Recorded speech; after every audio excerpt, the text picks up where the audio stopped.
Welcome to MH education. आज से class 11 statistics for economics की बुक हम शुरू करने वाले हैं, जिसमें हम आज पहला चैप्टर कवर करेंगे,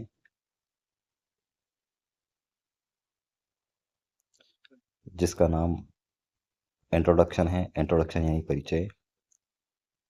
इस परिचय चैप्टर को अगर पूरा नहीं हो सकेगा तो हम पार्ट्स में डिवाइड करके आगे बढ़ाएंगे।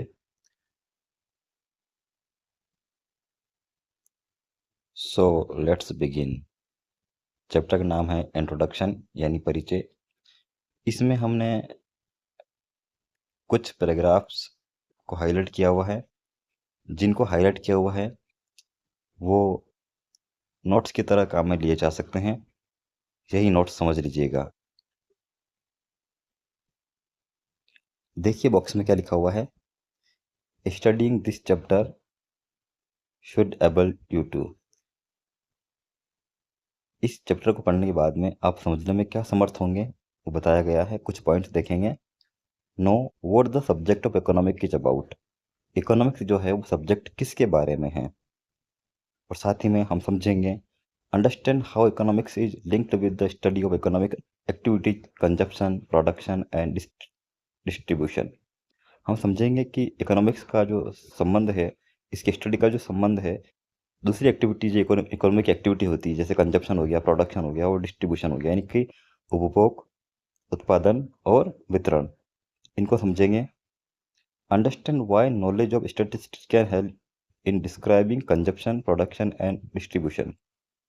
हम ये भी जानने वाले हैं कि हमें नॉलेज क्यों चाहिए, हमें नॉलेज इसको स्टैटिस्टिक्स से समझना क्यों ज़रूरी है और ये किस तरीके से डिस्ट्रीब्यूट करता है, डिस्क्राइब करता है कंजप्शन को, प्रोडक्शन को और डिस्ट्रीब्यूशन को। साथ ही वो समझेंगे learn about the some uses of statistics in the understanding of economic activities. हम समझेंगे कि इकोनॉमिक एक्टिविटीज जो होती है इनमें स्टैटिस्टिक्स का क्या यूज़ होता है, क्या क्या क्या काम में आती है स्टैटिस्टिक्स। वाई इकोनॉमिक्स यानी इकोनॉमिक्स का अध्ययन क्यों किया जाए। You have perhaps already had economics as a subject for your earlier classes at school. इन्होंने बताया है कि शायद आपने 11th क्लास के पहले वाली क्लासेस, जो क्लासें आपने कवर करी है, जैसे 9th क्लास या 10th क्लास, उसमें आपने थोड़ी बहुत जानकारी ले ली होगी इकोनॉमिक्स के बारे में। अब हम यहाँ से थोड़ा सा इसको एडवांस लेवल तक लेके जाएंगे। You might have been told this subject is mainly around what Alfred Marshall, one of the founders of modern economics, called the study of man in the ordinary business of life. Let us understand what that means. तो आपने ये जान लिया होगा कि Alfred Marshall के बारे में सुना होगा आपने, जो कि मॉडर्न इकोनॉमिक्स के वन ऑफ द फाउंडर हैं। हालांकि और भी फाउंडर रहे हैं, लेकिन यहाँ पर उनमें से एक फाउंडर जिनका नाम अल्फ्रेड मार्शल है।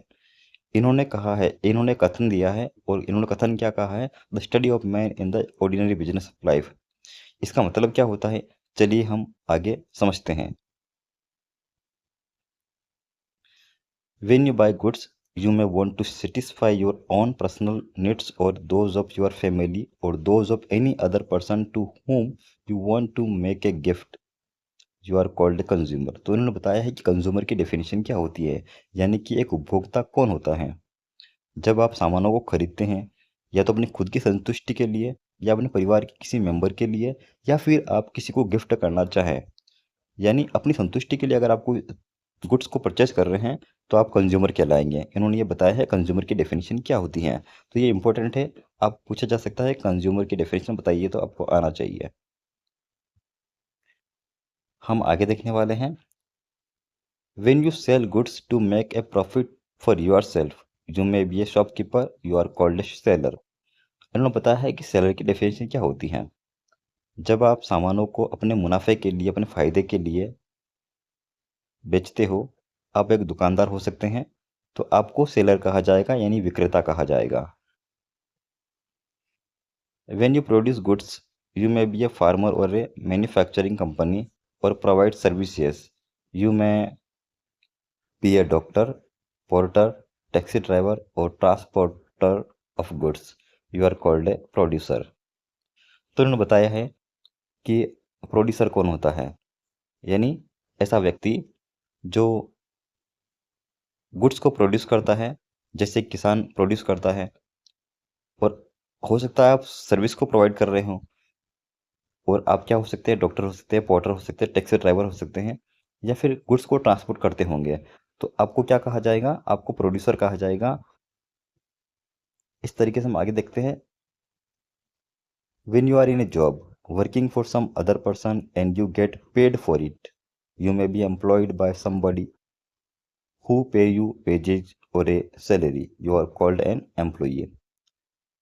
आप एक जॉब में हो सकते हैं, या फिर आप किसी दूसरे व्यक्ति के लिए काम कर रहे होंगे, जिसके लिए आपको क्या बदले में पेमेंट मिलता है, आपको भुगतान किया जाता है, और या आपको सैलरी या फिर मजदूरी वगैरह मिलती है। तो उसको हम क्या कहते हैं, इसको एम्प्लॉय कहते हैं, यानी कर्मचारी कहते हैं। उसको काम करने वाले व्यक्ति को कर्मचारी कहा जाता है। When you employ somebody giving them a wage, you are an employer.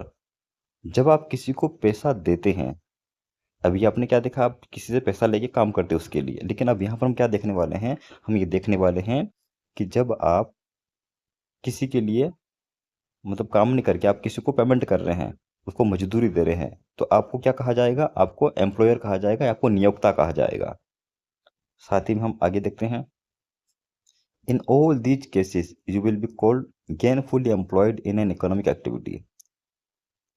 Economic activities are one that are undertaken for a monetary gain. This is what economists mean by ordinary business of life. तो हमने जब शुरू किया था तो हमने जाना था कि ordinary business of life क्या होता है। ये जो कथन दिया था, आपको पता होना चाहिए, ये जो स्टेटमेंट दिया था, ये था स्टेटमेंट अल्फ्रेड मार्शल का, जो कि one of the modern economists हैं। तो इन सभी केसेस में जो कि हमने भी पढ़ा है, कंज्यूमर क्या होता है, प्रोडक्शन क्या होता है, इस तरीके से एम्प्लॉयर वगैरह हमने जो पढ़े हैं, ये सभी जो गतिविधियां हैं, ये सभी गतिविधियां किसके लिए की जाती है, मुनाफे के लिए की जाती है, फायदे के लिए की जाती हैं। इकोनॉमिक में ये सभी एक्टिविटियां जो हैं, हम गेन के लिए करते हैं, प्रॉफिट के लिए करते हैं। तो इसी से तात्पर्य लिया जाता है, इकोनॉमिस्ट जो तात्पर्य लेते हैं उनका मतलब यही होता है कि ऑर्डिनरी और बिजनेस ऑफ लाइफ क्या होता है। अब हम देखने वाले कुछ एक्टिविटीज आपको बता दी गई हैं, तो ये एक्टिविटीज आपको करनी है। List different activities of the members of your family, would you call them economic activities, give reasons. आपको बताया गया है कि आपके परिवार में जो सदस्य हैं, उन सदस्यों के अलग अलग जो काम होते हैं, उन कामों की आपको लिस्ट बनाना है, और आप उन एक्टिविटीज़ को जो कि इकोनॉमिक एक्टिविटी कहेंगे या नहीं कहेंगे, अगर किसी को इकोनॉमिक एक्टिविटी कहेंगे तो क्यों कहेंगे, आपको वजह बतानी है, रीज़न देना है। इस तरीके से आपको एक टास्क और दिया गया है। ये टास्क ये है, do you consider yourself a consumer, why. क्या आप अपने आप को भी कंज्यूमर कहते हैं, यानी उपभोक्ता कहते हैं? अगर कह सकते हैं तो कैसे कह सकते हैं, आपको रीज़न बताना है, वजह बतानी है, कारण बताना है। हम आगे देखते हैं। We can not get something for nothing, यानी कुछ अगर हम प्राप्त नहीं करते हैं, यानी हमने कुछ काम किया, हमें कुछ मिलता नहीं है। If you ever heard the story of Aladdin and his magic lamp, you would agree that Aladdin was a lucky guy. Whenever and whatever he wanted, he just had to rub his magic lamp and a genie appeared to fulfill his wish. When he wanted a palace to live in, the genie instantly made one for him. When he wanted expensive gifts to bring to the king, when asking for his daughter's hand, he got them at the bat of an eyelid. आपने शायद Aladdin की और उसके magic lamp की कहानी सुनी होगी। आप इस बात से एग्री हो सकेंगे कि वह एक किस्मत वाला बंदा था। वो जब कभी और जो कुछ चाहता था, उसको केवल मैजिक लैम्प को रगड़ना रहता था, और एक जिनी आता और उसकी सारी इच्छाओं को पूरा कर देता था। अगर वो चाहता कि वो एक महल में रहे, तो जिनी उसके लिए जल्दी से ही महल बना देता था, और जब वो चाहता था कि वह राजा को बहुत सारे गिफ्ट दे ताकि उसकी बेटी का हाथ ले सके, तो पलक झपकते से ही वो जिनी जो कि चिराग से निकलता था, जादू चिराग से निकलता था, उसकी सारी विश पूरी कर देता था। Now see the next in right hand side paragraph. In real life, we cannot be as lucky as Aladdin. Though, like him, we have unlimited wants. We do not have a magic lamp. Take, for example, the pocket money that you get to spend. If you had more of it, then you could have purchased almost all the things you wanted. But since your pocket money is limited, you have to choose only those things that you want the most. This is a basic teaching of economics.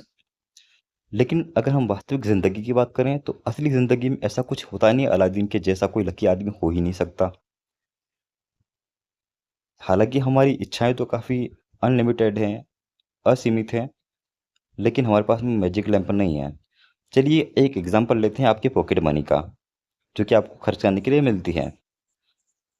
अगर आपके पास में बहुत ज़्यादा है तो आप बहुत सारी चीज़ें खरीद सकते हैं, लेकिन आपके पास में पॉकेट मनी जो है लिमिटेड है, तो आपको उन्हीं चीज़ों को खरीदना पड़ेगा जो कि आपको बहुत ज़्यादा ज़रूरत है उन चीज़ों की। इसी को हम क्या कहते हैं, इसी को बेसिक टीचिंग कहते हैं इकोनॉमिक्स की। ये इकोनॉमिक्स की बेसिक टीचिंग्स है। अब यहाँ पर आपको एक गतिविधि फिर से दी गई है, एक्टिविटी दी गई है। इस एक्टिविटी को करने की कोशिश कीजिएगा। Can you think for yourself for some other examples where a person with a given income has to choose which things and in what quantities he or she can buy at the prices that are being charged, called the current prices. इन्होंने बताया है कि आपको सोचना है, खुद से सोचना है, कुछ ऐसे एग्जाम्पल लेने, उन व्यक्तियों के भी एग्जाम्पल आप ले सकते हो जो कि चीज़ों को चुनते हैं, उन मात्राओं को चुनते हैं जिनसे कि वो अपने पास जो पैसा अवेलेबल है उस पैसे से जो मार्केट में प्राइस करंट में चल रही है उसके मुताबिक अपनी चीज़ों को खरीद सकें। एक क्वेश्चन आपको और दिया गया है, what will happen if the current prices go up. अब इनसे पूछ लिया गया है आपसे कि अगर क्या होगा यदि मार्केट की जो प्राइस